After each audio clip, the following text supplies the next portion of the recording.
အားလုံးမင်္ဂလာပါရှေးစွာဖျက်ခင်ကျေးတော်သူပဲချီးမွမ်းပါတယ်ဖျက်ခင်ဒီကောင်းမြတ်တော်မူ၍ခင်းတော်အစီအမြဲတည်သောကြောင့်ဂုဏ်ကျေးဇူးတော်ချီးမွမ်းပါတယ်ဒီနေ့မှာဖျက်ခင်ထံတော်ဘာမှလာတဲ့ညီသက်ချင်းဝမ်းမြောက်ခြင်းကြမ်းမှခြင်းအောင်မြင်ခြင်းတို့သည်တင်းနဲ့တင်းမိသားစုအပေါ်မှာတက်ရောက်ပါစေလို့သခင်ယေရှုဖျားနာမတော်မြတ်၌ရှေးစွာတင်းတို့ဘုမှာကောင်းကြီးမင်္ဂလာကိုကြေညာပါတယ်ညီကိုမောင်မတို့ဒီနေ့မှာကျွန်တော်တတ်တာအတွက်အရေးကြီးတဲ့အချက်9ချက်ကိုပြောပြသွားမှာဖြစ်ပါတယ်ဆုံးရှုံးသောသူများရဲ့အကျင့်9မျိုးဒါလေးကိုကျွန်တော်တို့နှလုံးသွင်းသွားဖို့ဖြစ်တယ်ဆုံးရှုံးသူတွေရဲ့အမှုအကျင့်9ချက်ဆိုပြီးတော့မှရေးလို့လည်းရပါတယ်ဆုံးရှုံးသောသူတွေရဲ့အမှုအကျင့်9ချက်ဖြစ်ပါတယ်ဆုံးရှုံးသောသူတွေရဲ့အမှုအကျင့်9ချက်ဒါကိုကျွန်တော်တို့လေ့လာဖို့အရင်အရေးကြီးပါတယ်ညီကောင်မောင်မတို့နံပါတ်1ကတော့ညှဉ်းညူခြင်းဖြစ်ပါတယ်ပြစ်တင်ခြင်းညှဉ်းညူခြင်းဒီအရာတွေဟာကျွန်တော်တို့အသက်တာကိုအင်မတန်ရှုံးနိမ့်စေတဲ့အရာတွေဖြစ်ပါတယ်ညီကောင်မောင်မတို့ပြစ်တင်ခြင်းညှဉ်းညူခြင်းဒီအရာတွေကကျွန်တော်တို့အသက်တာကိုရှုံးနိမ့်စေပါတယ်အင်္ဂလိပ်လိုဆိုရင်တော့ complain လို့ခေါ်ပါတယ်အင်္ဂလိပ်လိုမှတ်ချင်တဲ့သူလည်းမှတ်ထားလို့ရပါတယ် number 1 complain ပြစ်တင်ခြင်းညှဉ်းညူခြင်းညူစုခြင်းအမျိုးစုံပေါ့နော်အမြဲတမ်းမြေတွန်တောက်တီးပြီးတော့မှဟလာဩစာသူများကိုမကျေနပ်ဒီလူကိုမကျေနပ်ဟိုလူကိုမကျေနပ်ဟိုလူမကောင်းပြောဒီလူမကောင်းပြောအမျိုးစုံအမြဲတမ်းညှဉ်းညူနေတဲ့အတ္တတာဟာလေညီကိုမောင်မတော့တင်တို့ရဲ့အတ္တတာကိုအင်မတန်မှဆွဲချသွားတဲ့အရာတွေဖြစ်ပါတယ်ကျွန်တော်တို့မသိပေမဲ့ဒီအရာကအင်မတန်မှတင်တို့ကိုဆွဲချတဲ့အရာဖြစ်တဲ့အတွက်ကြောင့်တင်တို့သတိထားဖို့အင်မတန်အရေးကြီးပါတယ်နံပါတ်1တစ်ချက်ကတော့ကျွန်တော်တို့အချိန်ဖြုံးတဲ့အတ္တတာဖြစ်ပါတယ်နံပါတ်2အချိန်ဖြုံးခြင်းနော်ညှဉ်းညူခြင်းနံပါတ်1နံပါတ်2အချိန်ဖြုံးခြင်း wasting time အချိန်ဖြုံးခြင်းအင်မတန်မှကြောက်စရာကောင်းတယ်ညီကောင်မောင်တို့ကျွန်တော်တတ်တာထဲမှာအဲ့ဒီအရာတွေရှိလားရှိတယ်ဆိုရင်ကျွန်တော်တို့တန်ရှင်တော်ဝိညာဉ်တော်ရဲ့ကုညီမဆမှုနဲ့ကျွန်တော်တို့အတ္တတာထွဲရနေအကုန်ဆွဲထုတ်ခိုင်းရပါ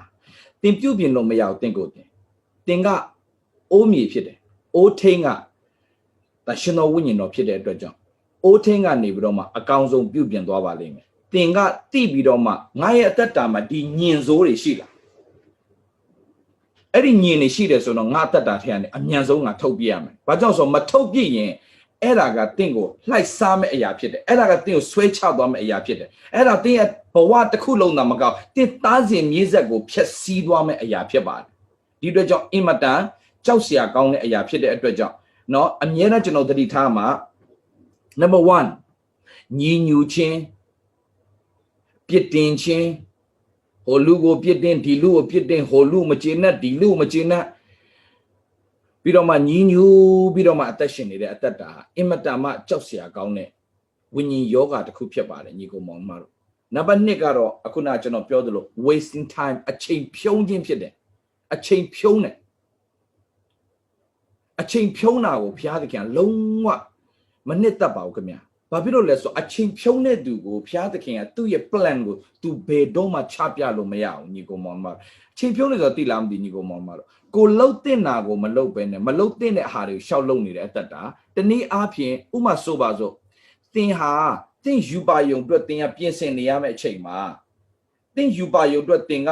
ဟလာလေ့လာစရာရှိတာလေ့လာမရှိမလေ့လာဘဲနဲ့ TV ရှေ့မှာသင်ထိုင်ပြီးတော့ဘယ်လိုခေါ်မလဲဘယ်လိုခေါ်မလဲဇလန်းနေရှောက်ကြည့်ဒီဇလန်းနေရှောက်ကြည့်ဘာမှအတိတ်ပဲမရှိတဲ့ဟာတွေသင်ရှောက်ကြည့်နေခြင်းဟာ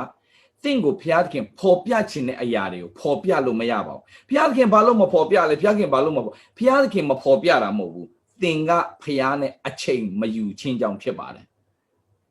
သင်ကဘုရားနဲ့အချိန်မယူမှတ်သားညီကိုမောင်မတို့သင်ဘုရားနဲ့အချိန်မယူတဲ့အချိန်တွေအားလုံးဟာသင်အတွက်တနေ့ဝမ်းနေရလိမ့်မယ်ဘယ်လိုဝမ်းနေရမလဲငါတလောက်ဘုရားသခင်ငါ့အဲ့လောက်ချိန်တွေပေးခဲ့ပြီးတော့ငါဘာလို့ချိန်တွေဖြုံးခဲ့ရတာလဲမှတ်ထားနေ့တိုင်းမှာစာတန်ကတင်းစီကပထမဆုံးအချိန်ကိုတင်းစီကခိုးဖို့ပြင်ဆင်ထားပြီးသားမိုးလင်းနိုးထလာနဲ့မျက်လုံးနှလုံးဖွင့်တာနဲ့တင်းဒီဖျားသခင်ကိုအချိန်မပေးတာနဲ့ သူကတင်းရဲ့အချိန်ကိုခိုးဖို့ပြင်ဆင်ထားပြီးသားသူကပထမဆုံးအချိန်ကိုခိုးလိုက်ပြီဆိုတာနဲ့တင်းအဲ့တန်နေတာလုံးอ่ะတင်းတို့ဟိုရောင်ရောင်ဒီရောင်ရောင်ဘာလို့မထိရောက်တော့ဘူးဖြစ်သွားတယ်ဘာဖြစ်လို့ဆိုတော့တင်းကအစာပြုတ်တာမမှန်ရင်အဆုံးမှလည်းတင်းမမှန်ဘူးတနေ့ကုန်အဲ့တိုင်းတင်းရဲ့တရက်ကိုတင်းကဘယ်လိုခေါ်မလဲအလကားအချိန်ဖြုံးလိုက်တယ်လို့ဖြစ်သွားတယ်တိတ်ကြောက်စရာကောင်းတာညီကောင်မောင်မတော့ကို့အချိန်နေခိုးယူခံရမှမသိခိုးယူခံနေရတာကိုကျွန်တော်မသိပဲနဲ့ဆုံးရှုံးနေတဲ့နှစ်ပေါင်းအများကြီးပဲလောကမှာအောင်မြင်တဲ့သူတွေအများကြီးပဲနော်တကယ်ပဲဟာလာကျွန်တော်ပြောပြမယ်တကယ်အောင်မြင်တဲ့သူတွေအရာအောင်မြင်ကျွန်တော်တော့ဘာဖြစ်လဲအောင်မြင်တဲ့သူတွေကိုတွားပြီးတော့အားကြပြီးတော့သူတို့ပဲကျွန်တော်တွားကြည့်နေတယ် no သူတို့ကြည့်ရမှာမဟုတ်ဘူးကိုလှုပ်ရမယ့်အရာကိုအာယုံစိုက်ရမှာဘာဖြစ်တတ်လဲဆိုသူများအောင်မြင်တဲ့လူတွေရဲ့အကြောင်းအရာကိုရေးပြီးတော့မှအောင်မြင်တဲ့လူတွေရဲ့အကြောင်းကိုရေးပြီးတော့မဂ္ဂဇင်းတွေထုတ်တာကိုအဲ့ဒါဖတ်ပြီးတော့မှသူတို့ဘယ်လိုနေလဲသူတို့ဘယ်လိုဝတ်လဲသူတို့ဘယ်လောက်ဈေးကြီးတွေနေလဲအဲ့ဒါတွေကျွန်တော်ရှောက်ကြည့်လို့ကျွန်တော်တို့ဘာမှဖြစ်လာမှာမဟုတ်ဘူးကျွန်တော်တို့ရှိတဲ့အချိန်မှာကျွန်တော်တို့လုပ်ရမယ့်အရာကိုဒီဇိုင်းမလုပ်နေဖို့အရာအရေးကြီးတဲ့အတွက်ကြောင့်တင်ဟာတရက်တာအချိန်ကုန်သွားတယ်တင်ပါလုပ်ခဲ့လဲတင်ပါလုပ်နေတယ်ဒါကြောင့်တင်ပြန်ဆန်းစစ်ဒါကြောင့်ကျွန်တော်ဟိုနေ့က9ချက်ကျွန်တော်ပြောတယ်အဲ့ဒီ9ချက်ကိုတင်တကယ်ဒီဇိုင်းမတင်လုပ်တဲ့အတ္တတာဖြစ်ရလားတင်တကယ် review ပြန်လုပ်တဲ့အတ္တတာဖြစ်ရလားအရာရေးကြီးတယ်နော်ညီကောင်မောင်တို့ဒါကြောင့်နံပါတ်1ညှဉ်းညူခြင်းဟိုသူ့ကိုပြစ်တင်ဒီလူပြစ်တင်ဟိုလူဟာဟို no ဘသူမှတွားတော့အပြစ်တင်တာမျိုးဘသူမှတွားပြီးတော့မှဟလာမကျေနပ်တာမျိုးတွေမလုပ်ပါနဲ့ညီကောင်မောင်တို့မလုပ်ပါနဲ့အဲ့ဒါတင်းရဲ့တက်တာကြဆင်းစေတယ်တင်းရဲ့တက်တာကြဆင်းစေတယ်ဥပမာဆိုပါစို့တင်ကအလုံးနောက်ကျနေပြီကားတွေကလည်းပိတ်နေတယ်ဟလာဆိုပါစို့တင်ကကားမောင်းတဲ့သူမဟုတ်ဘတ်ကားမှာပဲစီးတဲ့သူဆိုပါစို့ဘတ်ကားထဲမှာလည်းလူတွေကပြည့်ညက်ကြက်ဒီဒေါသတွေထွက်ဘသူဒေါသထွက်လို့ထွက်မှလည်းမသိဘူးဟို traffic ပိတ်ထားတဲ့ဟောစားလမ်းကြောင်းပိတ်ထားတဲ့ရဲကိုပဲစိတ်ဆိုးရမှာလားဟိုဘတ်ကားကိုပဲစိတ်ဆိုးရမှာလားတချို့ကြောက်လဲကားမောင်းတယ်အလုတ်ကမရောက်ဘူးကားလမ်းပိတ်နေတယ်လမ်းမှာဒေါသတွေထွက်အပြစ်တွေတင်ဟိုလူဟွန်ဒီဒီလိုဟွန်ဒီစိတ်တွေတိုးဒေါသတွေထွက်သွားပြီတင်းရဲ့နေ့တည့်ရအဲ့ဒီအချိန်တွေအားလုံးကတင့်ကိုဖျားပြတဲ့အရာတွေကိုမမြင်နိုင်အောင်စာတန်အကုန်ခိုးယူသွားတာအဲ့မှာတင်ယူကြတယ်အများကြီးတင်းရှိမှဖြတ်သွားတယ်တင်မတိလိုက်ပဲနဲ့တင်ဒေါသတွေပဲထွက်ပြီးအချိန်ကုန်ခဲ့တဲ့အခါမှာတင်ဘာမှမတင်ယူလိုက်ရမှတ်ထားညီကောင်မောင်မဖျားသခင်ကတင့်ကိုတွာလာနေရင်းနဲ့အရာဝတ္ထုတွေအားဖြင့်ပစ္စည်းတစ်ခုအားဖြင့်အကြောင်းအရာတစ်ခုအားဖြင့်အခြေအနေတစ်ခုအားဖြင့်တင့်ကိုအမြဲတမ်းတင်ပေးနေတယ်အဲ့ဒါကိုတင်ယူတတ်ရလားဟာဖျားခင်စကားမပြောဖျားခင်စကားပြောဖျားခင်စကားပြောတယ်ဖျားခင်စကားပြောတယ်ကျော်တစ်ခေါက်ကျွန်တော်ပုံမှာလေရင်ဖြတ်ပြန်သွားတာလေရင်ဖြတ်ပြန်သွားရင်လည်းလေရင်ဆိုတာတန်နဲ့လှုပ်ထားတယ်ဒီတန်တုံးကြီးကကြာဒီတန်တုံးရဲ့လေပုံမှာပြန်သွားတယ်လူတွေကအဲ့ဒီတန်တုံးထဲမှာဟလာစိတ်ချလက်ချနဲ့ထိုင်စီးသွားတယ်အာမခံချက်တကယ်ပေးလားမပေးဘူးဒါပေမဲ့သူတို့ကြည့်အဲ့လေရင်ကိုသူတို့စိတ်ချလူတွေလှုပ်ထားတဲ့ဆက်နဲ့လှုပ်ထားတဲ့အရာတော့မှသူတို့ကစိတ်ချလက်ချစီးနိုင်တယ်သူတို့လိုရာခီကိုရောက်ဖို့ဆိုရင်ဖျားသခင်ကိုတကယ်စိတ်ချလက်ချနဲ့အနံလိုက်ရင်ဖျားသခင်ကတာရွေးမြင့်တော်ရက်တော့ပို့ဆောင်မယ်ဆိုတော့ကျွန်တော်လေရင်လေးပြန်သွားတော့ကြည်နေနေကျွန်တော်ဖျားခင်စကားပြောသွားတယ်တင်းရသက်တာမှာအများကြီးစကားပြောလေခလေးတယောက်ဖြတ်ပြေးသွားတယ်အဲ့ခလေးတယောက်အခွက်ကလေးကိုတိုက်မိသွားတယ်တိုက်မိသွားတဲ့ခါမှာသူ့မျက်နှာလေးပြတ်သွားအဲ့ဒီအစဖျားခင်တင်းကိုစကားပြောနေအရာတွေအများကြီးရှိတယ်အဲ့တော့တင်မမြင်မဲနဲ့အဲ့တော့တင်မတင်ယူပဲနဲ့တင်ကခလေးကိုဒေါသသွားထွက်မယ်ဆိုရင်ခလေးကိုပြစ်တင်မယ်ဆိုရင်ခလေးကိုရိုက်လိုက်မယ်ဆိုရင်တင်ကိုဖျားအဲ့ဒီခလေးအဖြစ်တင်နေတဲ့အရာတင်မသိလိုက်ဘူး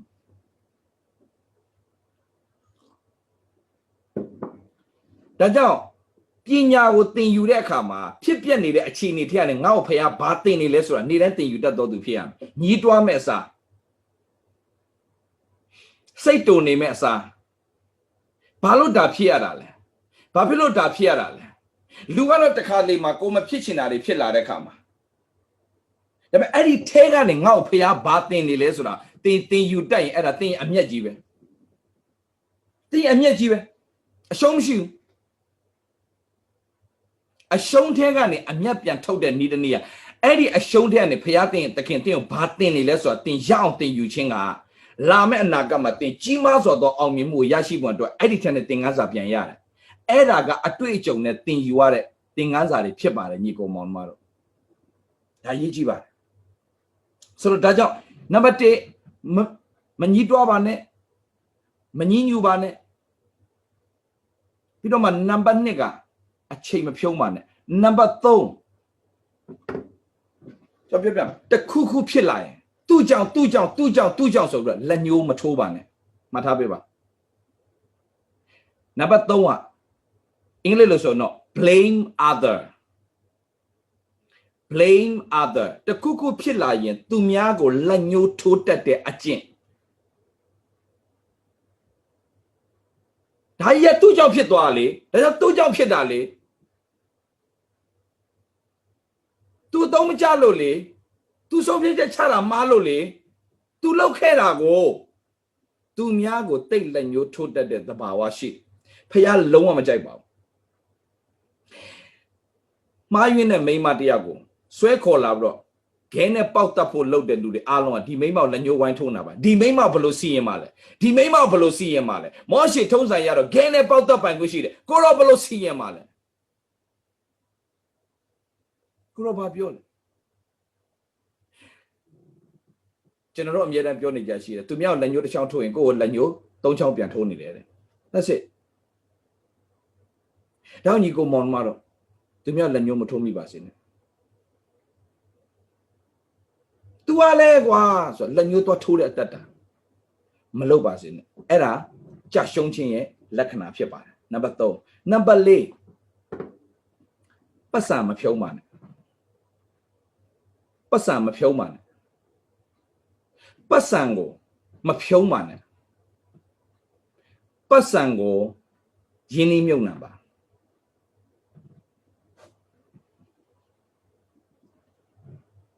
ပတ်စံကိုရင်းနှီးမြုပ်နှံပါရင်းနှီးမြုပ်နှံတဲ့အတ္တတာဖြစ်ဖို့အရန်ရေးကြည့်ပါတယ် invest or use wisely ဖျားသခင်ပေးထားတဲ့ပတ်စံတွေကိုသင်ဟာဟိုနေ့က၄ချက်ပေးကမ်းခြင်းသင်ပြီးသွားပြီအပြင်သင်ရဲ့အတ္တတာမှာ invest လုပ်တတ်ဖို့သင်အမြဲတမ်းပြင်ဆင်ထားပါ investment ဆိုတာကယင်းနှီးမြုပ်နှံခြင်းပတ်စံတွေကိုယုံကြည်သူတွေတော်တော်များများဟာတိတ်ဝမ်းနည်းစရာကောင်းတာကကျွန်တော်အများကြီး counseling လုပ်တဲ့အခါမှာတခါလေနားထောင်နေမျက်ရည်တောင်ကျတဲ့အချိန်တွေရှိတယ်သားသမီးတွေကနိုင်ငံခြားတွေမှာသွားပြီးတော့ဒုက္ခဆင်းရဲပြီးတော့အလုပ်လုပ်ရတယ်မစားနိုင်မတောက်နိုင်ဟိုအကုန်ပြန်ပို့တယ်နေရလူတွေကပတ်စံကိုအိမ်မှာကြံခဲ့တဲ့သူတွေကပတ်စံကိုမတုံးတတ်ဘူး management မလုပ်တတ်ဘူးရှိသမျှရှာသမျှပတ်စံဟိုကအကုန်ကုန်ဟိုက2နှစ်3နှစ်10နှစ်လောက်ပြီးပြန်လာလဲပတ်စံတပြားမှမရှိပဲနဲ့မျက်ရည်ကျပြီးတော့မှ10နှစ်လုံးအလုပ်လုပ်ခဲ့တဲ့အဖေမေတို့ရဲ့ဘယ်မှာလဲလို့ပြောတဲ့အခါမှာနေပို့တာလောက်တောင်မလောက်ဘူးလို့ပြောတဲ့ခရိယန်တွေအများကြီးရှိပါတယ်ညီကိုမောင်မတော့ဘလောက်ထိဝမ်းနည်းစရာကောင်းမျက်ရည်လေးတုပ်ပြီးတော့မှသူများအိမ်မှာပြန်ပြီးတော့ပြန်အလုပ်လုပ်ရတဲ့သားသမီးတွေအများကြီးရှိပါတယ်နိုင်ငံခြားမှာသူတို့လေးတွေ counseling လုပ်တဲ့အခါမှာကျွန်တော်ရင်ထဲကနေကိုကြိတ်ပြီးတော့မျက်ရည်ကျခဲ့ချိန်တွေအများရှိတယ်ဘာကြောင့်လဲပတ်စံကိုဖြုံးတတ်တယ်သုံးတတ်တဲ့သူကပတ်စံအမြဲတမ်းပို့တယ်ဖြုံးတတ်တဲ့လူကဘယ်တော့မှပတ်စံမပို့တဲ့ပြင်ပေးတဲ့လောက်ဘယ်တော့မှမလောက်ဘူးဒါကြောင့်ပတ်စံဖြုံးတော့သူမဖြစ်ပါစေနဲ့ရတာနဲ့ငါဘာဝယ်မလဲဆိုတာမစင်စားပဲနဲ့ရတာနဲ့အဲ့ဒီပတ်စံငါဘာလုပ်ဖို့ဘုရားခင်ပေးတာလဲဆိုတာသိအောင်မသုံးခင်တေးတေးချာချာဘုရားခင်စီမှာအနံပြီးတော့ဉာဏ်ပညာပေးပါဖဘုရားဒီပတ်စံဘယ်လိုလုပ်အောင်မလဲဒီပတ်စံဘာအတွက်ကိုတော့ပေးတာလဲဒီပတ်စံရင်းနှီးမြုပ်နှံဖို့လားဒီပတ်စံအလုပ်လုပ်ဖို့လားတေးတေးချာချာမဟုတ်ရင်သင်ဘာလုပ်ဖို့လဲဘုရားသခင်ကနိုင်ငံတော်အတွက်ပေးဖို့ပေးထားလားတေးတေးချာချာသင်ဆူတောင်းပါအဖြေရှာပါမဖြုံးပါနဲ့ပတ်စံတခုခုဆိုရင်ဟလာဟိုဝဲမယ်ဒီဝဲမယ်ဒီမှာကျွန်တော်ပြောပြမယ်သူများရှေ့မှာမျက်နှာရအောင်သူများရှေ့မှာကြွားချင်တဲ့စိတ်နဲ့ဘာတခုမှဝယ်ဖို့မစင်စားပါနဲ့ကိုဝစ်ပြတာကိုကြည့်ပြီးတော့သူများဟလာ ငါဝင့်နိုင်တယ်ကွာဆိုတာပြတဲ့အကျင့်ဟာစင်ရဲသားတွေရဲ့အကျင့်ဖြစ်တယ်အဲ့ဒါမှတ်ထားပါသူများအထင်ကြီးအောင်လှုပ်ပြတဲ့အရာတွေအားလုံးစင်ရဲဖို့ရန်အတွက်လှုပ်တဲ့သူတွေရဲ့အမှုအကျင့်သာဖြစ်တယ်ဒီမှာကျွန်တော်ပြောမယ်အပြင်ဘာအရေးမကြီးဘူးညီကိုမောင်မတို့တင့်ရဲ့အောင်မြင်ခြင်းကိုလူတွေတနေ့မြင်တွေ့လာဖို့အရေးကြီးတယ်တင့်ရဲ့လှုပ်ဆောင်တော့လူတွေမြင်တွေ့လာဖို့အရေးကြီးတယ်ဒါကြောင့် wasting money waste money ပတ်စံမဖြုံးပါနဲ့ဒါဆုံးရှုံးခြင်းရဲ့လက္ခဏာထဲမှာတစ်ခုပါဝင်နံပါတ်5အပေါင်းအသင်းသတိထားပါကျွန်တော်အမြဲတမ်းပြောတယ်အခုပြန်ပြီး remind ကျွန်တော်လုပ်နေကြောင်းညီကိုမောင်မတွေအပေါင်းအသင်းသတိထားပါတင့်ကိုတိုးတက်စေမဲ့အပေါင်းအသင်းတင်ပေါင်းပါမတိုးတက်စေမဲ့အပေါင်းအသင်းနဲ့တင်မပေါင်းပါနဲ့ပြောချင်တာဟာဒါဆိုဒါဆိုကျွန်တော်ဘယ်မှသွားတော့လားမဟုတ်ပါဘူးဖျားချောင်းသွားလို့ရပါတယ်မိတ္တဟာယဆိုတာဒီမှာဒီလိုမျိုးတွေးတဲ့အခါမှာခေါ်ပြောစကားပြောဆူတောင်းပေးလုပ်လို့ရတယ်ဒါပေမဲ့တစ်ချိန်လုံးဖုန်းပြောပြီးတော့မှတစ်ချိန်လုံးမိတ္တဟာယဖွဲ့နေတဲ့ဟလာတစ်ချိန်လုံးတကယ်ချင်းဘလို့လဲတနေ့ကို2နာရီ3နာရီလောက်စကားပြော4နာရီလောက်စကားပြောနေတယ်ဖုန်းလဲကုန်ကြတယ်ပြီးတော့အဲ့ဒီပြောနေတဲ့တင်းတဲ့အချိန်များများယူတယ်တင်းရဲ့အပေါင်းအသင်းကဘယ် level မှာရှိလဲဘယ် level မှာရှိလဲတင်းကိုတကယ်ပဲတိုးတက်စေလားမကြည့်ကျွန်တော်ပြောပြမယ်တင်းပေါင်းတင်းတဲ့အပေါင်းအသင်းကဟိုလူကြောင်ပြောဒီလူကြောင်ပြောဟိုလူကြောင်ပြောဒီလူကြောင်ပြောတဲ့အပေါင်းအသင်းဆိုရင်မှတ်ထားတော့ညီကိုမောင်မတော့တင်းလည်းကြာဆင်းသွားပြီဒါအဲ့လူနဲ့တင်းလုံးဝမပေါင်းမိပါစေနဲ့ wasting time အချိန်ကုန်တယ်အချိန်ဖြုံးတယ်ထိုးသားမကကိုတင်းရဲ့အသက်တာကိုဆွဲချမဲ့အရာဖြစ်တဲ့အတွက်ကြောင့်သူတို့နဲ့ပေါင်းဖော်ခြင်းကိုတတိနဲ့ရှောင်ပါပေါင်းဖော်ခြင်းဆိုတာဘာလဲအချိန်များများပေးပြီးတော့မှသူတို့နဲ့အချိန်ယူပြီးတော့အမြဲတမ်းဟာအလားဘာဖြစ်လဲဖုန်းပြောနေရတယ်ခဏဒါထွက်လာပြီးတော့ဆိုင်မှာစားကြရအောင်လေဖုန်းပြောတာမပြီးသေးဘူးနော်ဖုန်းကတနိုင်2နိုင်လို့ပြောပြီးသွားပြီပြောပြီးတော့ညနေလောက်မှခဏလောက်ဟိုဆိုင်မှာသွားစားရအောင်လေအဲ့ဆိုင်မှာရောက်တဲ့ခါမှာဘာအကြောင်းပြောလဲလုပ်ငန်းတွေအကြောင်းပြောလားယူပါယုံတွေအကြောင်းပြောလားမဟုတ်ဘူးခင်ဗျသူများအကြောင်းပဲထပ်ပြောပြန်တယ်အဲ့လိုအပေါင်းအသင်းမျိုးဆိုရင်တင်လုံးဝမပေါင်းပါနဲ့တင်းရဲ့တက်တောက်ဆွဲချမဲ့အရာဖြစ်ပါတယ်ဒါ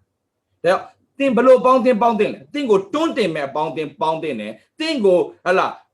နာပြောတဲ့သူနဲ့တင်းပေါင်းတင်းတယ်โอเคနော်တင်းကိုနာပြောရမယ်တင်းရဲ့စကားလာပြောတယ်ငါ့အဲ့ဒါကြီးလာမပြောနဲ့ငါကဘာမှကြားချင်ဘူးငါသူများကြောက်လဲငါမကြားချင်ပြောတဲ့အခါမှာဒေါသထွက်သွားတဲ့အဖွဲ့တွေအများကြီးရှိတယ်သူတို့နဲ့လိုက်လျောညီထွေမပေါင်းပေးတဲ့အတွက်ကြောင့်ဒေါသထွက်သွားတယ်အဲ့ဒီအဖွဲ့တွေထွက်ပါစေဒေါသထွက်ပါစေဆဲကားပြန်ထွက်ပါစေ let them go အဲ့လိုလူမျိုးနဲ့တင်ပေါင်းရင်မကြခင်မှာတင်ဆုံးရှုံးလိမ့်မယ်မှတ်ထားပါဆိုတင်ပါလောက်အောင်โอเคနောက်တစ်ခုကျွန်တော်ပြောမယ်ကျွန်တော်အမြဲတမ်းကျွန်တော်ညီကိုမောင်မိုက်လည်းကျွန်တော်ပြောတယ်ကျွန်တော်နဲ့စကားပြောရင်စကားအပူပြောတာကျွန်တော်မကြိုက်ဘူးစကားအပူလာပြောတာကျွန်တော်မကြိုက်ဘာကိုကြိုက်လဲဆိုရင်ယူပါယုံနေရှိတဲ့သူလုပ်ငန်းအတွက်ဖျားခင်ဖော်ပြတဲ့အရာတွေပြောတဲ့သူကျွန်တော်သဘောကျတယ်ယူပါယုံကြီးထားတဲ့သူတွေဘလို့နောက် plan တွေအတွက်ပြင်ဆင်တဲ့သူတွေဖျားရှင်ဘလို့ဖော်ပြနေလဲ excited အပြည့်ရှိတဲ့သူတွေလုပ်ငန်းကိုချက်ထွင်မဲ့သူတွေ yes အဲ့လူနဲ့ကျွန်တော်စကားပြောရှင်ကျွန်တော်နဲ့စကားပြောမယ်ဆိုတေချာပြင်ဆင်ထားပါမဟုတ်တရားဟောချက်တဲ့ပါလိမ့်မယ်အဲ့ဖွဲ့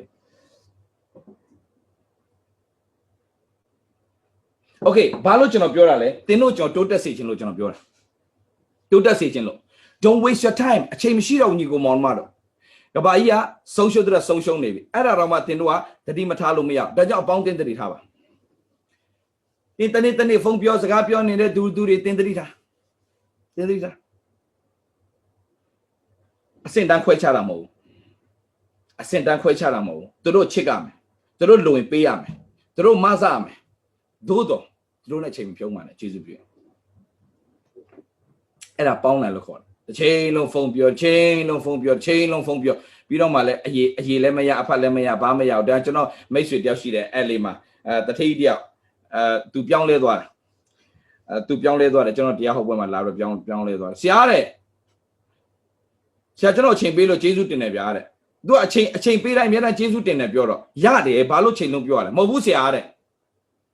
ဆရာအချိန်နဲ့တန်မိုးကြီးတယ်တဲ့ကျွန်တော်ပြောမယ်တော့တဲ့ကျွန်တော်စီးပွားရေးသမားတွေရတဲ့ 15 မိနစ်စကားပြောလို့အဲ့လူစီကပတ်စံမရောက်ပညာမရောက်ဆိုအဲ့ကောင်နဲ့စကားမပြောတော့ဘူးတဲ့ကျွန်တော်ထထွက်လာတယ်ကျွန်တော်တို့အချိန်ကကျွန်တော်တို့ရဲ့ပတ်စံနဲ့ကျွန်တော်အချိန်မဖြုံးနိုင်ဘူးတဲ့နောက်စနာကြညီကောင်မောင်တော့ခရိယန်တွေဟာဘာလို့မတိုးတက်တာလဲဘာလို့မတိုးတက်တာလဲအာနာပါနာနဲ့အာနာဆိုဟုတ်တယ်ပါနာဆိုပါလဲကျွန်တော်လည်းမသိဘူးအာနာပါနာနဲ့ထိုင်ပြီးတော့လေကုန်ခါပြီးတော့ထိုင်ပြောအေးကျွန်တော်လည်းပါခဲ့လားကျွန်တော်လည်းပါဘူးတယ်ညီကောင်မောင်မတို့အဲ့ဒီနှစ်တွေအားလုံးကကျွန်တော်ပြန်လှည့်ကြည့်စိတ်ညစ်စရာကြီးတကယ်ကိုတကယ်ဗျာအရန်ဝမ်းနေတယ်အရန်နှမျောတယ်ဒါမှမဖြစ်စေချင်တော့ဘူးအပေါင်းတင်သတိထားပါโอเคနောက်ဆုံးတစ်ချက်ကျွန်တော်အရေးကြီးတဲ့အရာသင်ရဲ့နှုတ်ထွက်ပြောဆိုစကားမှာသင်ရဲ့နှုတ်ထွက်ပြောဆိုတဲ့စကားတိုင်းမှာအနှုတ်လက္ခဏာစကားကိုသင်နှုတ်ထက်နဲ့လုံးဝမထွက်ပါစေနဲ့သူများအနှုတ်လက္ခဏာပြောရင်လည်းနားမထောင်ပါနဲ့သူများကိုလည်းအနှုတ်လက္ခဏာမပြောပါနဲ့အဲ့ဒါသင်ဘဝတစ်ခုလုံးဆွဲချသွားမယ့်အရာဖြစ်တဲ့အတွက်ကြောင့်ဖြစ်တယ်အနှုတ်လက္ခဏာကိုသင်လည်းနားမထောင်နဲ့နောက်ဆုံးတစ်ချက်ကသူများကိုလည်းအနှုတ်လက္ခဏာသွားမပြောနဲ့သွားပြောနဲ့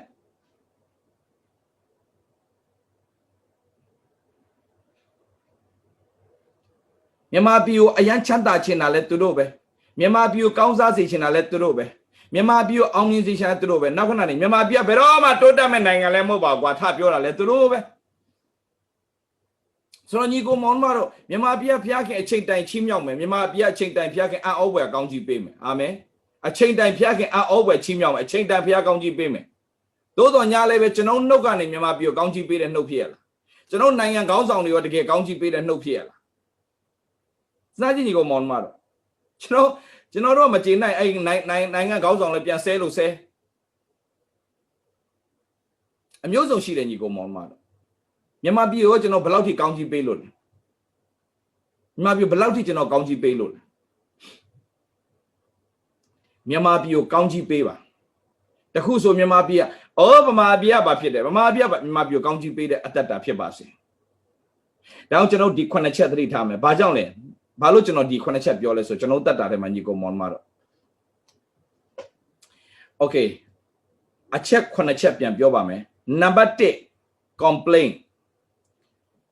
ညှဉ်းညူခြင်းနံပါတ်2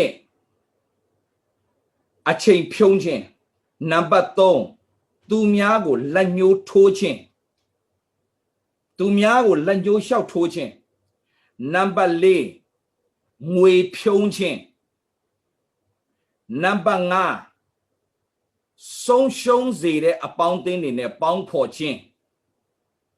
အချိန်ဖြုံးယူပါယုံစကားမပြောဘူးအောင်မြင်ခြင်းကြောင်းတွေမပြောဘူးလုပ်ငန်းတွေကြောင်းမပြောဘူးဖွင့်ပြတဲ့ဘုရားသခင်ဖွင့်ပြခြင်းတွေမပြောဘူးသူများကြောင်းတွေပဲလျှောက်ပြောနေတဲ့အပေါင်းအသင်းအတိုင်းဝိုင်းနဲ့တင်နေတာများလာရင်တင်ဆုံးရှုံးလိမ့်မယ်โอเคအဲ့ဒါနံပါတ်5ရှိပြီနံပါတ်6သူတစ်ပါးကိစ္စကိုစိတ်ဝင်စားခြင်းကျွန်တော်ကြော်သွားတယ်သူတစ်ပါးကိစ္စကိုစိတ်ဝင်စားခြင်းသူတစ်ပါးကိစ္စကိုစိတ်ဝင်စားခြင်းကိုကိစ္စထက်သူတစ်ပါးကိစ္စကိုလိုက်ပြီးတော့စိတ်ဝင်စားတာ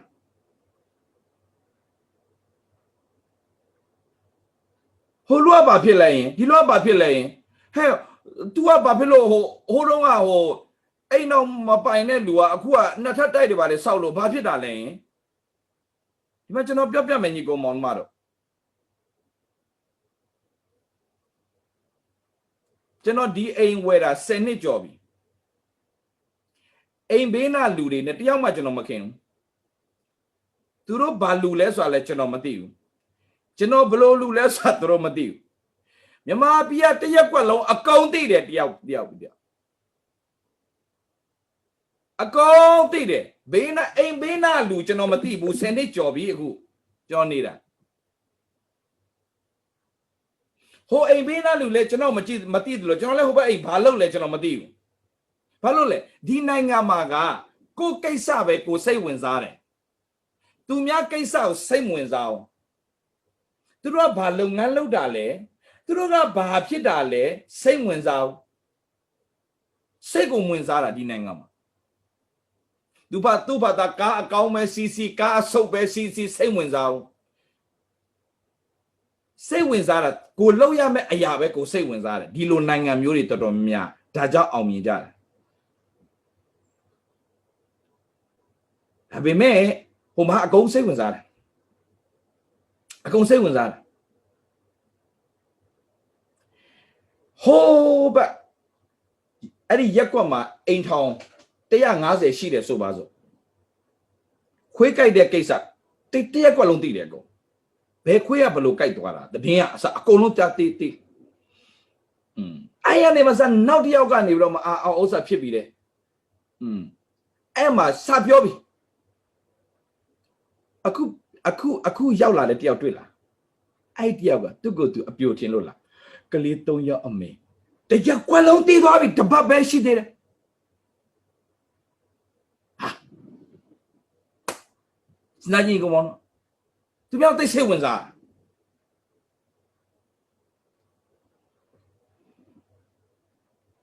ကျွန်တော်ပြောပြချင်သူများသိစိတ်ဝင်စားတဲ့လူတွေမဖြစ်ပါနဲ့သူများသိစိတ်ဝင်စားတဲ့ရွယ်ဘာဖြစ်သလားတင်အထဲမှာဖျားနှိုးဆော်တဲ့အရာကိုတင်မသိဘူး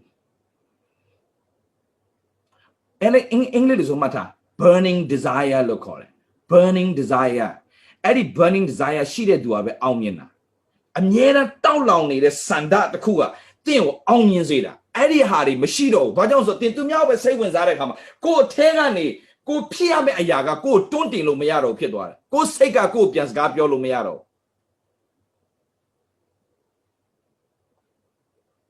โอเคပြီးတော့နောက်ဆုံးတစ်ချက်ကတော့အနှုတ်လက္ခဏာပြောခြင်းအနှုတ်လက္ခဏာဒီအနှုတ်လက္ခဏာကိုသူများပြောတာလဲနားမထောင်နဲ့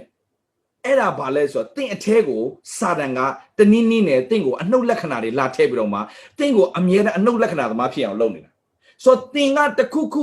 တည်ရရှင်နဲ့ရင်ဆိုင်လာတဲ့အခါမှာတင့်မှာယုံကြည်ခြင်းမရှိတော့ဘူးအဲ့ဒီအတွေးခေါ်တွေအကုန်ပြောင်းဝင်လာပြီးတော့တင့်ရဲ့အသက်တာကိုယုံကြည်ခြင်းနဲ့ခံမရနိုင်အောင်တင့်အကုန်လှုပ်သွားဒါကြောင့်ဖျားသခင်ကလေလူတယောက်ကိုချီးမြှောက်တော့မယ်ဆိုရင်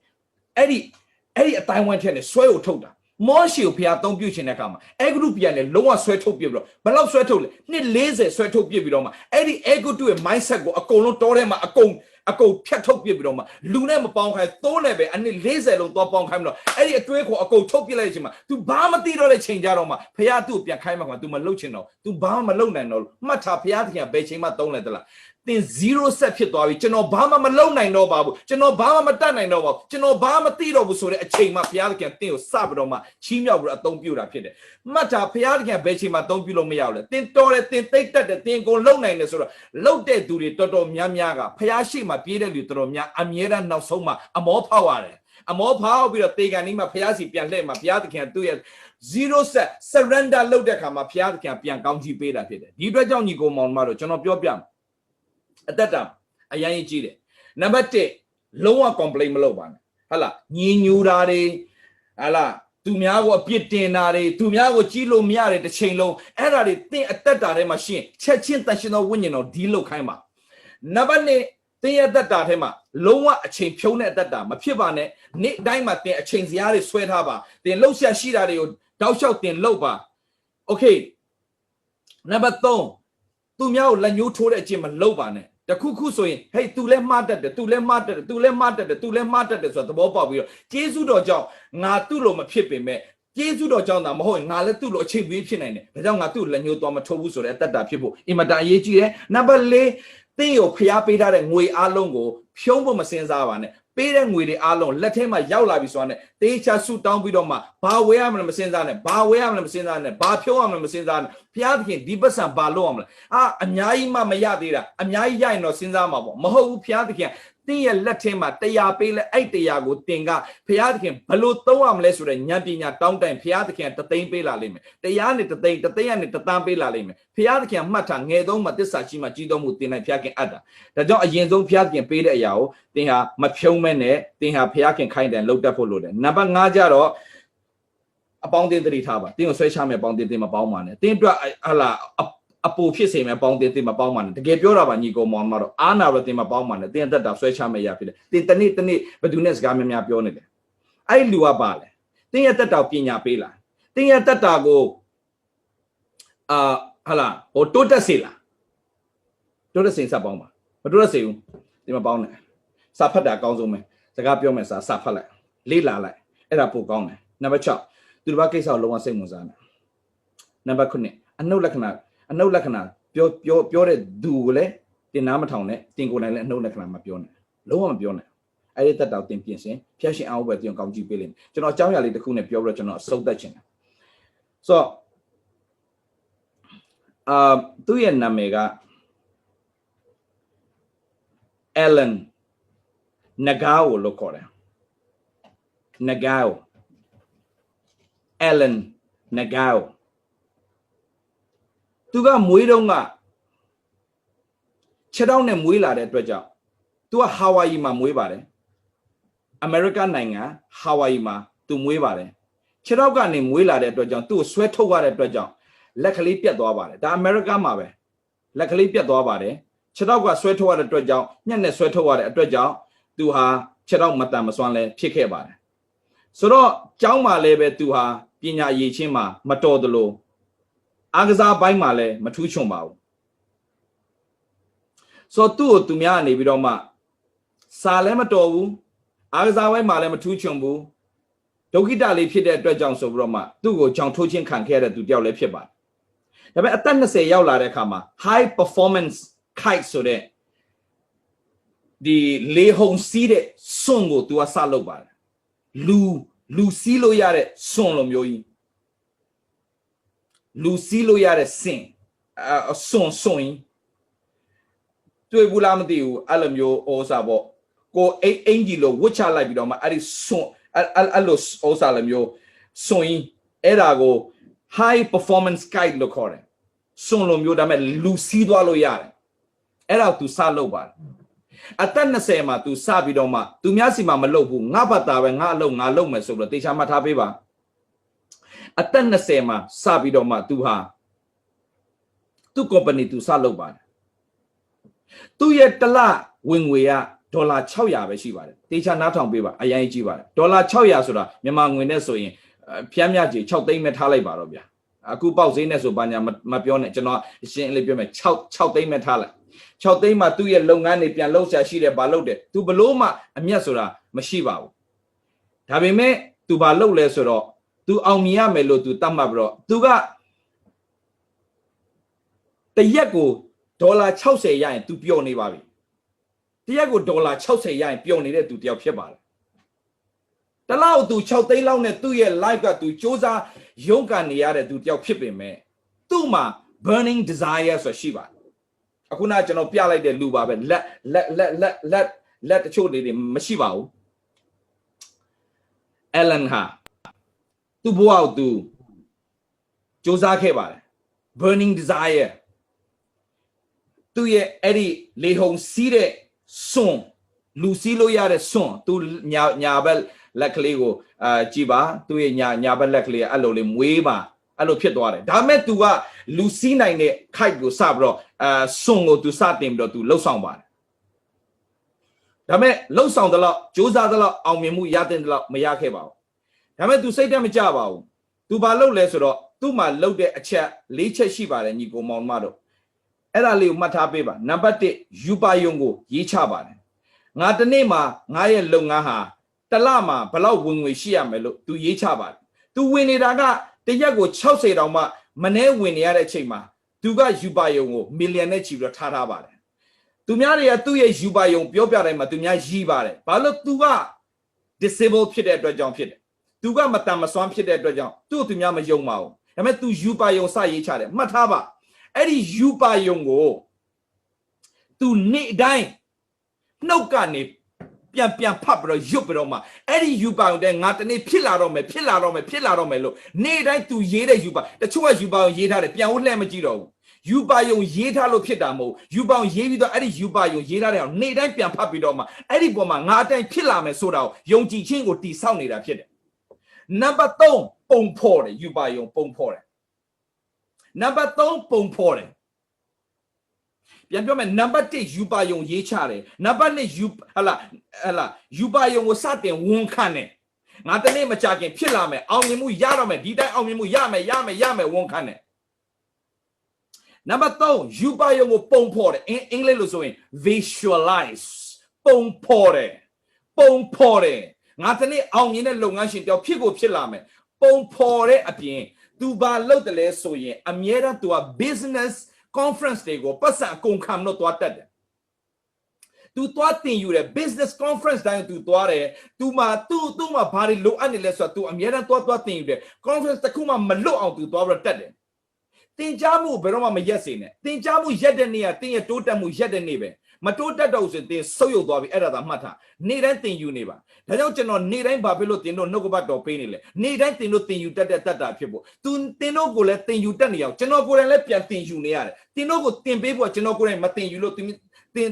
တို့မတင်ပေးနိုင်ဆိုကျွန်တော်အမြဲတမ်းကျွန်တော်ဖာသာကျွန်တော်ရဲ့ live ကိုကျွန်တော် active ဖြစ်အောင်အမြဲတမ်းကျွန်တော်ဖာသာကျွန်တော်ပြန်လုပ်နေကျွန်တော်မှပြင်းဖို့ချိန်မရှိဘူးကျွန်တော်မှအချိန်ဖြုံးရတဲ့ချိန်မရှိဘူး very active ကျွန်တော်ဖြစ်တဲ့သူတယောက်ဖြစ်အောင်ကျွန်တော်အမြဲတမ်းလုပ်နေဆို3ချက်ရှိသွားပြီပုံဖော်ရမယ်နံပါတ်4ဘာလုပ်လဲဒါအရေးကြီးတယ်နံပါတ်4တစ်ချက်ကတော့ဖျားမပါဘဲနဲ့ငါဘလောက်စူးစမ်းမအောင်မြင်ဆိုတာသိတဲ့အတွက်ကြောင့်သူ့ရဲ့ရလာတဲ့10ဖို့တစ်ဖို့ကိုသူကြီးဖဲ့တယ်60ရရင်အမြဲတမ်း$6ဖဲ့တယ်6ရရင်သူ60ဖဲ့တယ်ဘာဖြစ်လို့လဲသူသိတယ်ဖျားမပါဘဲနဲ့သူ့ရဲ့ယူပါယုံဟာဘယ်တော့မှမအောင်မြင်ဘူးဆိုတာသူသိတယ်အဲ့ဒါမှတ်ထားပေးပါဒါသူတို့ရဲ့အောင်မြင်သူတွေရဲ့လှုပ်ဝက်ချက်ဆိုတော့ तू အဲ့ဒီစွန်လေးစလုပ်တယ်လူစီးတဲ့စွန်စလုပ်တယ်အောင်မြင်တဲ့လောက်မအောင်မြင်ပါဘူးဒါပေမဲ့ तू စိတ်တက်မကြဘူး तू ဆက်ပြီးတော့လေ့လာတယ်ငါဘာလုပ်နိုင်သေးလဲပြောကြည့်အောင်နေ့တိုင်းမှာကိုယ့်ကိုပြန်စဉ်းစားငါဘာလုပ်နိုင်သေးလဲပြောကြည့်အောင်အမြဲတမ်းစဉ်းစားငါလုပ်နေတဲ့အရာထက်ငါဘာလုပ်နိုင်သေးလဲငါလုံနေတဲ့အရာထက်ငါပိုလုံနိုင်တဲ့သူဖြစ်ကိုဖြစ်ရမယ်ဆိုတဲ့ဟာကိုနေ့တိုင်းပြောနေပါငါဘာလုံနိုင်သေးလဲငါထပ်ပြီးတော့လုံနိုင်အောင်မယ်ဆိုတာငါသိတယ်ငါလုံနိုင်အောင်မယ်ဆိုတာငါသိတယ်ဆိုတော့ तू ပုံဖော်ရင်အဲ့၄ချက်အမြဲတမ်းမှတ်ထားပါအဲ့၄ချက်ကပါလဲယူပါယုံရေးချတယ်ယူပါယုံကိုအမြဲတမ်းကြည့်ပြီးတော့ဝန်ခံတယ်ယူပါယုံကိုပုံဖော်တယ် visualize ဆိုပုံဖော်တယ်နော်တင့်ကိုတင်နောက်9နှစ်မှာတင်ဘလို့ပုံဖော်ထားလဲဟမ်အိမ်မရှိတဲ့သူကကိုပိုင်အိမ်ပုံဖော်ထားလားကားမရှိတဲ့သူကကားစီးနာတင်ပုံပေါ်နေပြီလားအသက်တာမှာအောင်မြင်တဲ့လူလိုတင်ပုံပေါ်နေပြီလားလုပ်ငန်းရှင်တယောက်ပုံစံတင်ပုံဖော်ထားပြီလားတင့်ကိုတင်မြင်နိုင်ပြီလားဘောင်းမီအစုံနဲ့အင်ကြီးစုပ်ပဲဝတ်ထားတဲ့ပုံစံတင်ဖော်ထားတာလားမဟုတ်ရင်တကယ်ကို suit နဲ့တကယ်ကိုဟလာအမျိုးသမီးတွေဆိုရင်လည်းတကယ်ကိုကျွန်မပြောတတ်တော့โอเคမင်းကလေးဆိုလည်းတကယ်ကို neat and tidy ဝတ်ထားတော့အင်မတန်မှအခွေအဲ့လိုမျိုးကိုပုံဖော်ထားလားတကယ်လုပ်ငန်းရှင်အမျိုးသမီးတယောက်လိုတင်ပုံဖော်ထားလားပုံဖော်ထားအဲ့ပုံစံဖြစ်လာလိမ့်မယ်โอเคပုံဖော်ပါနံပါတ်4ဖះမပါလို့မရအောင်ဆိုတာတိပြီးတော့မှပေးကမ်းခြင်းစတင်သိယူပါဖះမပါလို့မရအောင်ဆိုတော့ငါရဲ့တက်တာအမြဲတမ်းငါရဲ့10ဖို့တစ်ဖို့ကိုငါဖះပေးမယ်โอเคသူ10ဖို့ဖဲခဲ့တယ်ဒါပဲလုပ်တယ်ပြီးတော့မှသူ့မှာရေးထားတဲ့အရာရှိတယ်ဘယ်လုပ်ငန်းမှာအလွယ်တကူနဲ့မအောင်မြင်ဆိုတော့သူကောင်းသိတယ် the bigger the goal the bigger the test မှတ်ထားပါ the bigger the goal GOAL the bigger the goal the bigger the test ရည်ရွယ်ချက်ကြီးမားမားရှိတဲ့သူတိုင်းမှာပန်းတိုင်ကြီးမားမားထားတဲ့သူတိုင်းမှာအမြဲတမ်းကြီးမားသောစိန်ခေါ်မှုတွေလာတတ်တယ်နော်ကျွန်တော်ပြောပြမယ်ကျွန်တော်ရဲ့ကြီးမားသောယူပါယုံတွေကအဲ့ဒီယူပါယုံတွေကြောင့်ကျွန်တော်ထောင်ထဲသွားခဲ့ရတယ်ကြီးမားတဲ့ယူပါယုံတွေကြောင့်ကျွန်တော်စိန်ခေါ်မှုတွေအများကြီးခံရတယ်တကဘာလုံးရဲ့အဆဲလက်ခံရတယ် that's because of my bigger goal ကျွန်တော်ရဲ့ပန်းနိုင်အကြီးကြီးကြောင့်ကျွန်တော်ရဲ့စိန်ခေါ်မှုအကြီးကြီးတွေရင်ဆိုင်ရတာဖြစ်တယ်ဆိုတော့သူ့ရဲ့တက်တာမှာ तू ဘာလုပ်နိုင်တယ်လဲဆိုတော့ तू စဉ်းစားနေ तू ကအဲ့လားဘာလုပ်နိုင်မလဲဆိုတော့ तू အချိန်ယူတယ် तू လေ့လာတယ် तू အချိန်မဖြုံးငါဘာလုပ်နိုင်သေးလဲ तू ကို तू အများအားအချိန်ပြန်ပေးတယ်ရိုးရိုးဆိုတဲ့ဟာလေးတစ်ချက်လေးပုံလေးပြပေးပါရိုးရိုးဘူးဆိုတဲ့ဟာလေးเนาะကျွန်တော်တို့ကလေးတွေကစားတဲ့ရိုးရိုးဘူးလူတွေကြည့်လိုက်ရင်ကလေးတွေသိလိမ့်မယ်ဘယ်မှာလဲကွ yo boom sa adima kasa allo allo lady yo de lo myo era ko tu sa bro load de sa bro load de kha ma tu ye yu pa yong ga တလမှာဒေါ်လာသန်းနဲ့ချီဝင်ရမယ်လို့ယူပါအောင်ထားတယ်ဆိုတော့အဲ့ဒီယိုယိုကအမေရိကမှာရောင်းရင်တခုကိုရပါပြီပုံပိတ်လိုက်လို့ရပြီဒါလေးကိုသိအောင်လက်ကလေးနဲ့ဟလာကစားတဲ့ဟာလေးနော်အဲ့လိုတက်လိုက်ဆင်းလိုက်အဲ့လိုဆိုပမာပြီးမှဆိုဂျင်းလိုမျိုးပေါ့ဗျာဒါပေမဲ့ तू ကတော့ဒီဂျင်းလိုပေါက်ချလိုက်တာမဟုတ် तू ကလက်ထဲမှာပဲ तू ကတက်လာလိုက်ကြတော့လဲအဲ့လိုလှုပ်တဲ့ဟာလေးဆိုတော့အဲ့ဒီဟာလေး तू စလှုပ်တဲ့အခါမှာ तू က million နဲ့တွက်ထားတယ်ဒါပေမဲ့သူ့ရဲ့ million ကဟလာဟာဝိုင်ယီမှာ तू စလုပ်တဲ့ခါမှာဟာဝိုင်ယီမှာလူကတသန်းပဲရှိတယ်ဟာဝိုင်ယီမှာလူရဲ့ population အဲ့တော့တသန်းပဲရှိတယ်ဆိုတော့တသန်းပဲရှိတဲ့သူတယောက်ကတသန်းပဲရှိတဲ့မြို့လေးမှာဘယ်လိုလုပ် तू millionaire ဖြစ်နိုင်မှာလဲအဲ့ဒီဟာလေးရောင်းလို့ဒါပေမဲ့သူ့ထဲမှာအရန်တွန်းအားပေးနေတဲ့အရာဖြစ်တဲ့အခါမှာ तू ရအောင်လုပ်တယ်လုံရင်းနဲ့ဘာဖြစ်လာလဲဆိုတဲ့အခါမှာအဲ့ဒီဟာဝိုင်ယီမှာကြိုက်သွားတာထက်46 state က United States 49 states ကသူ့ရဲ့ပစ္စည်းကိုစတင်တော့ဝယ်လာတယ်တဖြည်းဖြည်းနဲ့ तू ကတခုကို तू $5နဲ့ तू ရောင်းရတယ်ဒါပေမဲ့ तू ထင်ထားသလောက်အောင်မြင်မှုမရဘူးမရတဲ့အခါမှာ तू ဘာလုပ်တယ်လဲဆိုတော့ငါဂျပန်ကိုငါသွားမယ်ငါရဲ့ယူပါရောဂျပန်မှာအောင်မြင်မယ်ဆိုတာငါသိနေတယ်ဒါနဲ့ तू ဂျပန်ကိုသွားတယ်ဂျပန်နိုင်ငံ तू သွားတော့မှ तू စတင်ပြီးတော့ဒီ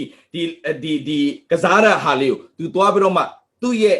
ဟလာ interpreter သူ့ရဲ့ဘာသာပြန်ကို तू ခေါ်သွားပြီးတော့ तू ကတရက်ဟလာ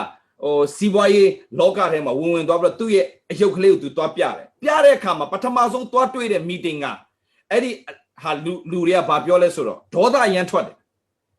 မင်းတို့ငါပြောမယ်တဲ့ငါတို့ကဂျပန်နိုင်ငံလူတွေအားလုံးအမေရိကကိုငါတို့ကရောင်းစားတဲ့လူတွေတဲ့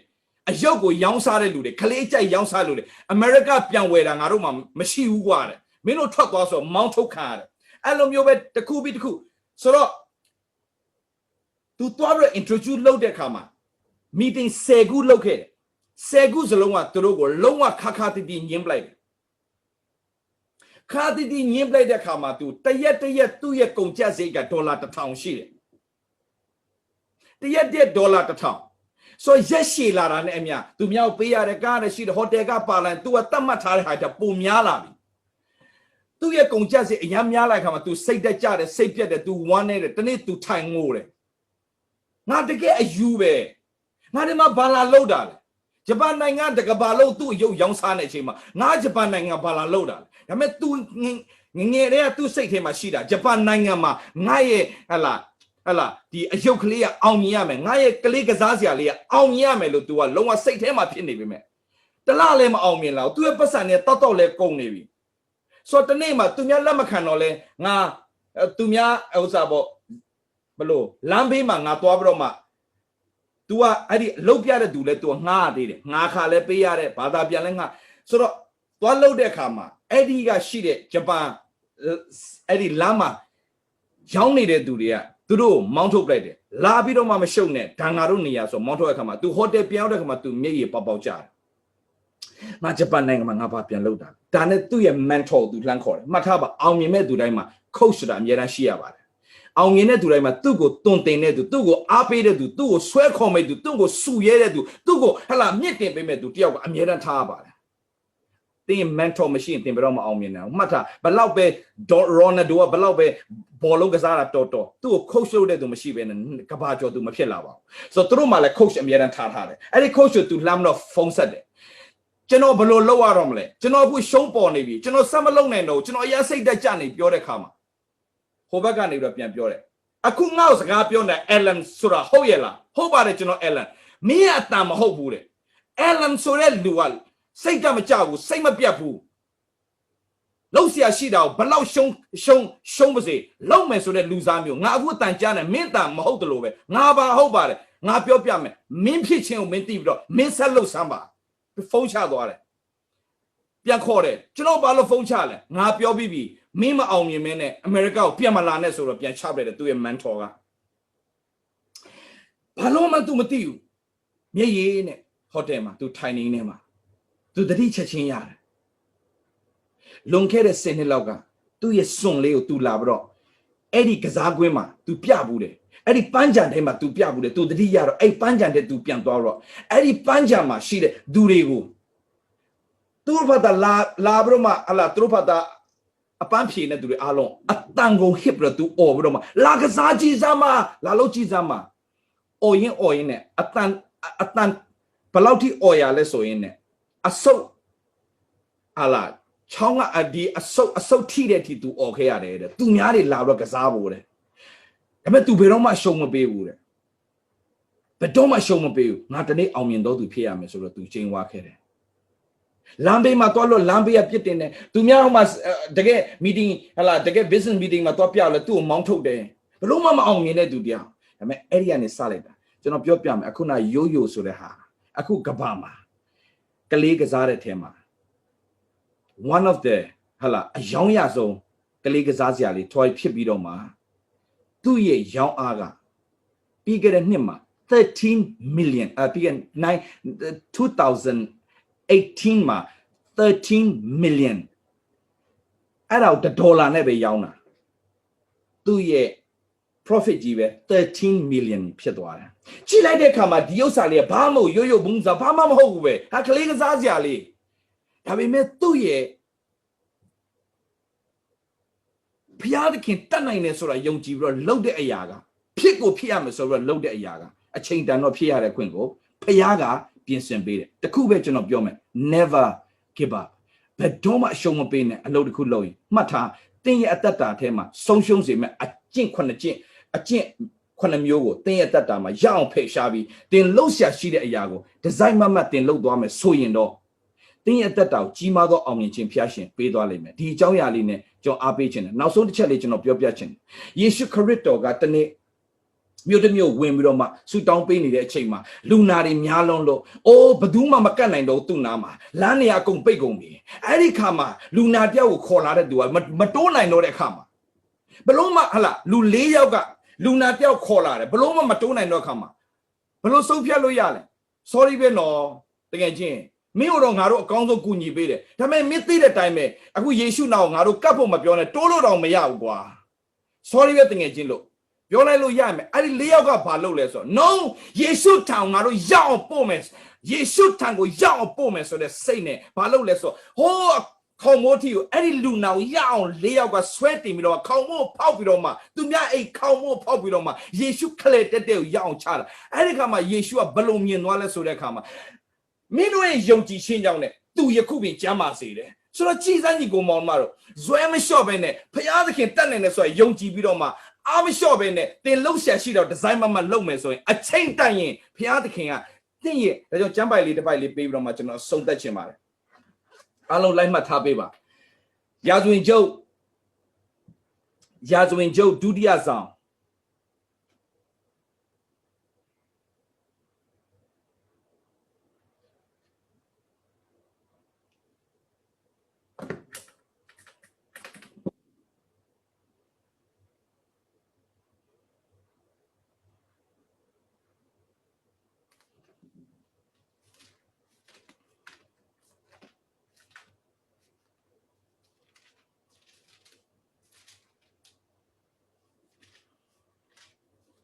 ရာဇဝင်ကျုပ်ဒုတိယဆောင်အခန်းကြီး15အငယ်9ဖြစ်ပါတယ်ညီကိုမောင်မတို့